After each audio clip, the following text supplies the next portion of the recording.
മലയാളികൾക്ക് ഏറെ പ്രിയപ്പെട്ട തമിഴ്നടനാണ് രജനീകാന്ത്. അതുപോലെ കേരളക്കരയ്ക്ക് എന്നും അഭിമാനമായ പ്രമുഖ മലയാളി വ്യവസായിയാണ് ലുലു ഗ്രൂപ്പ് ഇന്റർനാഷണൽ ഉടമയായ എം.എ. യൂസഫ് അലി. ഇവർ ഒരുമിച്ച് ഒരു സംരംഭം ആരംഭിച്ചാൽ എങ്ങനെയുണ്ടാകും? ഇപ്പോൾ രജനീകാന്ത് ആരാധകരും ചോദിക്കുന്നത് ഇതുതന്നെയാണ്.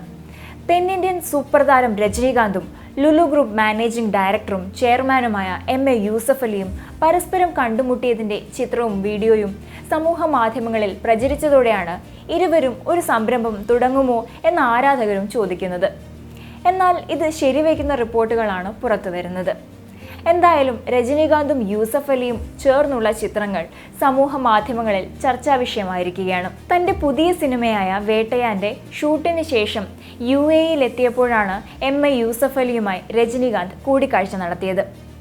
അബുദാബിയിൽ വെച്ച് രജനീകാന്ത് യൂസഫ് അലിക്കൊപ്പം റോൾസ് റോയ്സ് കാറിൽ സഞ്ചരിക്കുന്ന വീഡിയോ ആണ് വൈറലായിക്കൊണ്ടിരിക്കുന്നത്. കറുത്ത ടീഷർട്ട് ധരിച്ച് സാധാരണ വേഷത്തിലാണ് രജനീകാന്ത് എത്തിയത്. യൂസഫ് അലിയാണ് കാർ ഓടിക്കുന്നത്.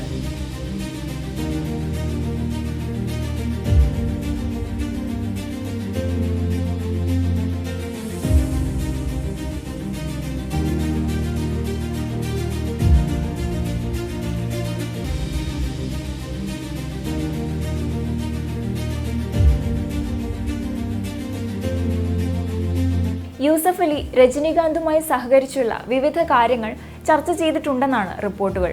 എന്നാൽ ഇത് സംബന്ധിച്ച ഔദ്യോഗിക വിവരങ്ങളൊന്നും പുറത്തുവിട്ടിട്ടില്ല.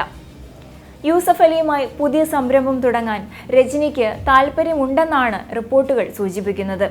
നേരത്തെ യൂസഫ് അലി ചെന്നൈയിലെത്തിയപ്പോൾ രജനീകാന്തിനെ അദ്ദേഹത്തിന്റെ വസതിയിൽ സന്ദർശിച്ചിരുന്നു.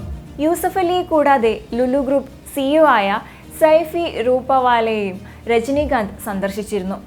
രജനീകാന്തുമായുള്ള ചിത്രം സൈഫി സമൂഹ മാധ്യമങ്ങളിൽ പങ്കുവയ്ക്കുകയും ചെയ്തു.